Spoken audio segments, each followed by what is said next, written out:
What's the scariest place you've ever been to? Serious.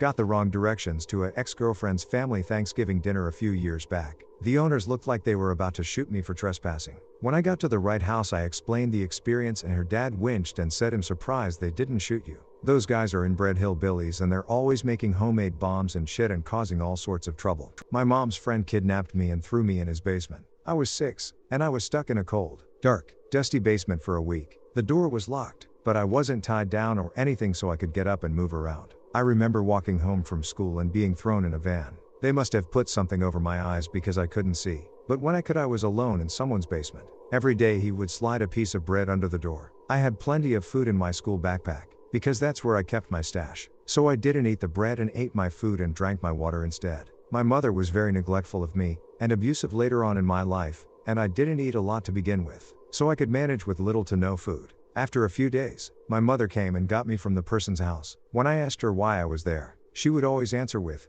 "Mommy just needed a break, okay?"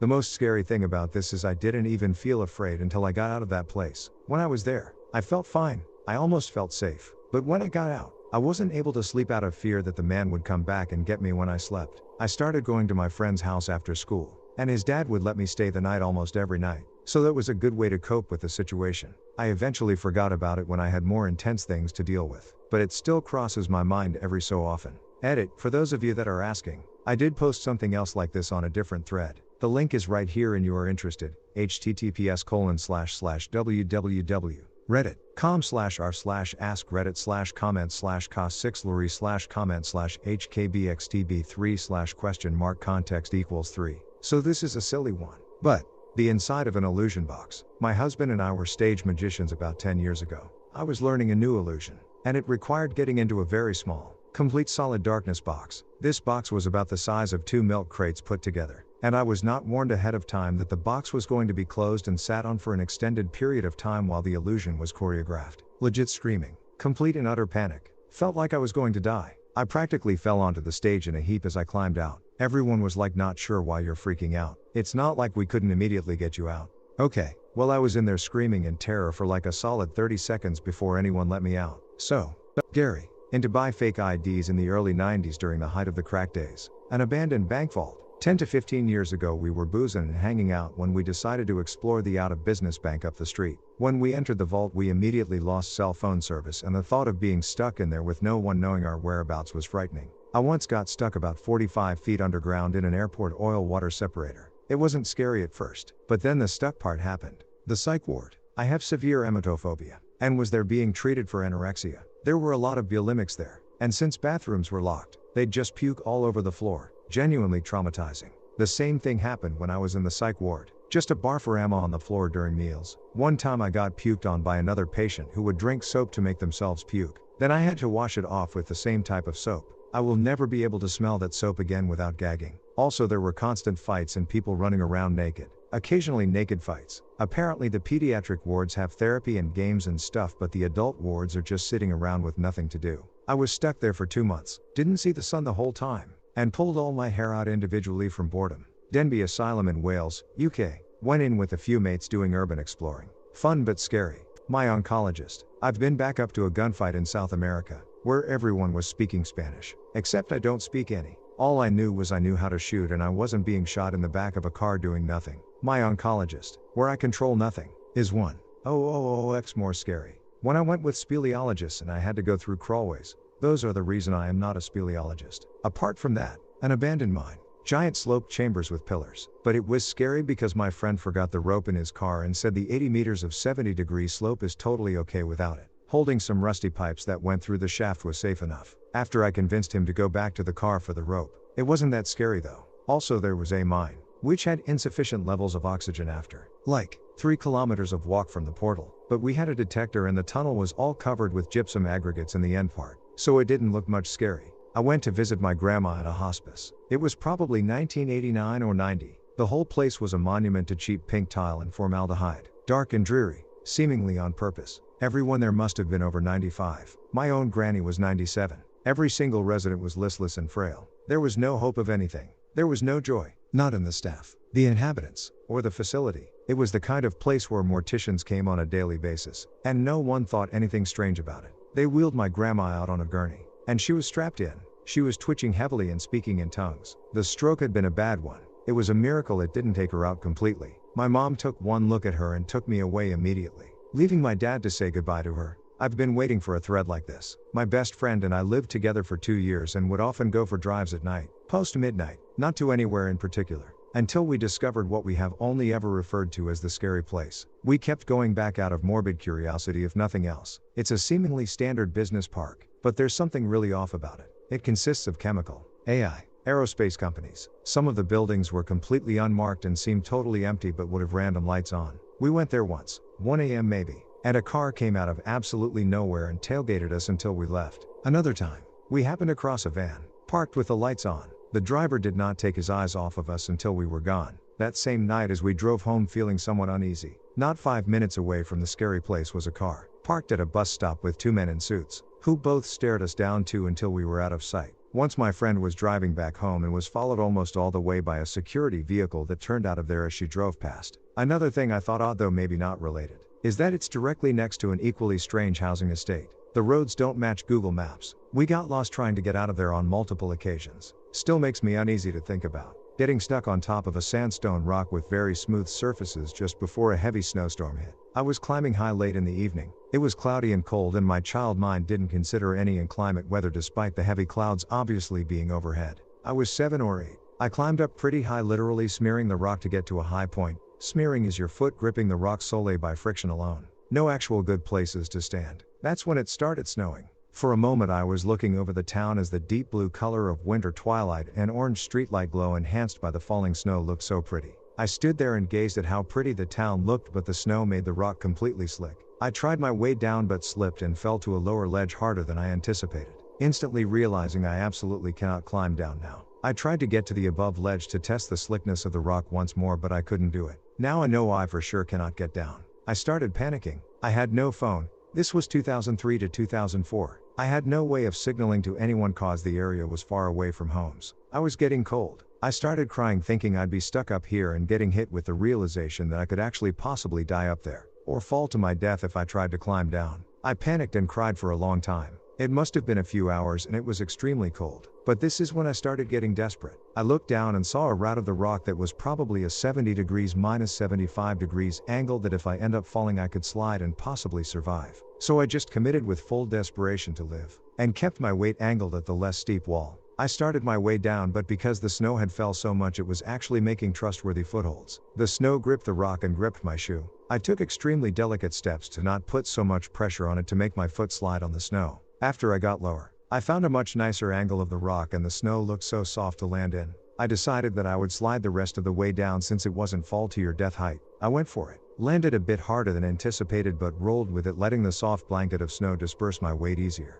And I was finally on solid ground, absolutely happy that I was still alive. My head, when I had a psychosis, it knows exactly what I fear the most and is able to project it into reality. At night, I'd see shadows dancing. In the morning, I saw spiders all over my walls. I believed people were out to kill me. I was basically living on adrenaline for 3 days straight. It was by far the most horrifying thing I experienced. I actually got really scared when I saw an ad about a scary augmented reality game. It triggered me, because there was a time I lived at an abandoned farm in the middle of buckfuck nowhere. There was this creepy black windowless van there too. My grandmother's house. When I was in my teens, my parents divorced. Father took off. House was foreclosed. It was an ugly situation that left me without a place to stay and unable to afford an apartment on my low-paying job. My grandmother was living with my great-grandmother to care for her, so she offered to let me stay in her house since no one was living there. It was an old 2-story house built in the early 1800s on a small plot of land near the center of a small rural New England village. My father and uncles grew up in the house and had stories of weird events, like waking up to an old lady sitting on the edge of the bed while they were unable to move, or their bed shaking violently at night.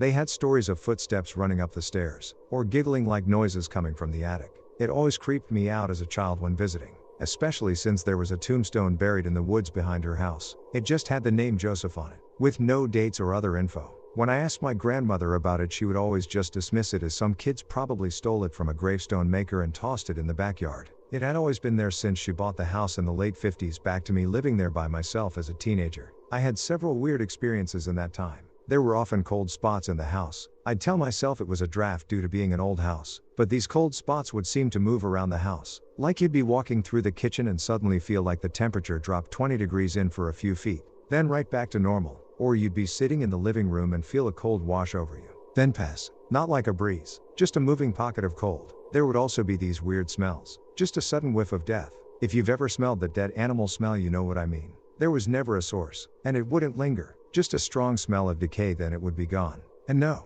this house didn't have gas lines. The furnace used heating oil, and the stove was electric. There was often unexplained footsteps at night and the sound of someone talking out in the backyard. Nothing intelligible, just the muffled sounds of a man and woman talking, yet it would stop as soon as I'd approach the window facing the backyard. One night I opened my eyes and there was an intensely bright light shining through my second-story bedroom window. It was like a spotlight from a helicopter, but no sound, just extremely bright light. I closed my eyes, and when I opened them again it was gone. The worst experience was what I can only explain as sleep paralysis, though it was so different than my normal episodes. I was half asleep laying on my stomach. I heard the creak of my bedroom door open, then suddenly felt someone jump on my back and pin me face down. I could feel their hands on my wrist and their breath in my ear. I was paralyzed and tried to scream but couldn't get a noise out. I tried to move with all of my might and snapped out of it. I was alone laying in bed face down, shaking in fear. Now obviously this could be explained as textbook sleep paralysis, and I agree. But it just seems so similar to the experiences my father and uncle told me about from when they were kids in that house. Eventually I moved into a place with some friends, and my grandmother eventually sold the house when her mother passed away, and she moved into her house. I often wonder if the current owners have any weird stories from living there. Overnight in Chernobyl Hotel and in abandoned apartments in Pripyat, bad section of North Las Vegas. Middle of the night waiting for a bus. It was MLK Boulevard and some other intersection. I watched gangs across the street buying beers, stayed in a dark part by the bus stop to keep out of sight. I was well dressed, and nothing to defend myself with. A guy asking for change even told me to get the hell out of there. Bus arrived 10 minutes later. Kicker was I was in the car with my uncle prior. We had been visiting family. He refused to drop me at my hotel, which was by Fremont Street. He was having some issues after losing his wife. I never held it against him though. An old polio hospital. We investigated, broke in, when I was about 16 or 17. The place looked like the other world from Silent Hill. Place is creepy as fuck. Whorehouse in Orange Walk. Police. My guide was from Orange Walk and wanted to show me his town. And then he got drunk and wanted to go to this whorehouse he knows. There was no option of not going. The local farmers did not like white guys taking the women. They left the locals to get me to buy drinks for them. And the owner kept trying to get me to do blow with him while telling me about his international sex trafficking ring. He knew the downtown streets where I'm from better than me. And then they locked the front doors as my guide, the local guy who was the only one not trying to fuck me around in Belize, passed out from the coke cut with whatever. It was tense for a while, but I somehow negotiated with them to open the fucking door. My guide regained consciousness while this was going on, around 20 minutes, and we got a taxi back to the place we were staying at. The owner waited up for us and had thought we were dead for sure. It was about 3 a.m. at that point. That, or getting stuck in a cave while night diving in Australia. IC ward 2 times. Should have been 3 as severe manic bipolar turns into full-blown psychosis. Keep in mind during this story, my thoughts are racing and jumping around from second to second. To give some of those examples, feeling like time wasn't a thing anymore. I'm being probed by sentient beings and researched on. I am literally God, and how I am impacted affects the universe. I'm being kidnapped by the government while my family is being tortured at home. I have superpowers. I have been selected by the Illuminati for many different reasons to be tested, etc., etc. Batshit crazy bizarre stuff popping into my head and actually believing it to be true. Also keep in mind that my emotions are all over the fucking wall. Down to milliseconds I could literally be bawling my eyes out because of some weird imagination, or sad memory, to happy as fuck and confident as hell because I remembered something else, to scared shitless because I heard a noise I didn't like and got disturbed. But, while all this is happening, the endorphins flooding my brain are so strong that it's all the most enjoyable thing I've ever experienced. The only people in this world who could understand such a thing are drug users, but I'm not sure to what extent they can actually understand what I went through, or other psychological gifted individuals have or may be experiencing, while something like this is happening. The psych ward literally cannot do anything for you except try to get you to take your medication, and monitor you until you come out of it. At the worst, they put me in my individual room, and I was so paranoid and fed up. I got up and started roaming the halls, confused, anxious, scared, lonely, thinking I was in a psychological experimenting prison. I started freaking out at the hospital staff yelling things like, "What the fuck did you plant in my head? Where the fuck am I? Where is my family? I want to go home." Throwing shit around. At this moment, I actually believe that I may also have been in a coma IRL experiencing some sort of trauma, and started getting some very disturbing ideas of the reality I was living in wasn't real and the things I could do without consequence. Thank God I had the discipline and restraint to not do anything severe like attack anyone. Or much worse. During this event, I was snuck up on by 6 hospital security. 4 of them grabbed a limb, lifted me up, and 2 of them got in the middle, and they, with very much power and restraint, brought me to what common population knows as a padded room. They pinned me to the ground while I spoke absolute utter nonsense bullshit. In this moment I spoke out loud something along the lines of, "Please let me go, you're hurting me." Then, remembering that I might be God. If God was one of us, the world would be impacted according to how he was treated. And then I literally just got really pissed, flexing every muscle in my body until I was shaking, hoping that it would cause floods and earthquakes and shit. The look on the doctors' faces was something that I'll never forget. I literally can't describe the fear and concern that was on their face. Shortly after this, they gave me a nice big needle in my butt, and I got the best night's sleep I've ever had in the past 2 weeks that this was all happening.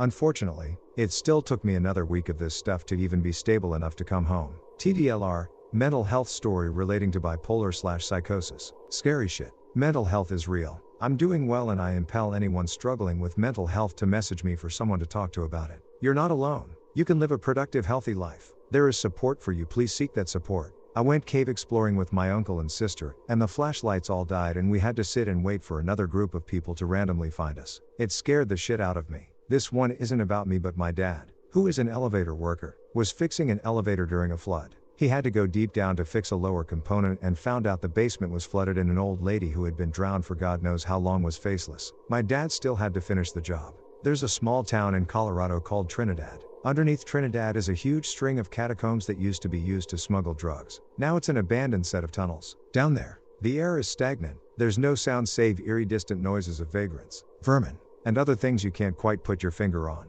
Dozens of men and women have been murdered down there, or have gotten lost, stuck, and starved. It's the scariest place I've ever been. And I wish my friends never made me go in. I'd never felt the feeling of someone breathing down my neck until I went down there. And there was a strange sense of dread that made me lose my orientation. At some point, my local friend said he was lost, and I did my best to retain my panic. We got out, but I still remember the feeling of the darkness hugging me. Suicide Alley, downtown Sarajevo, just after the cessation of hostilities as the war wound down. There was a long straight stretch of road where desperate people would try to dash across the road to get food. Snipers would pick them off, right in front of their hungry kids and families. It was called Suicide Alley. I used to be haunted by news clips of the starving people being sniped, and by a mere coincidence I got to go there immediately after a truce was reached. It was chilling. I will always remember rounding a corner to see the words scrawled on a wall, "Welcome to Hell."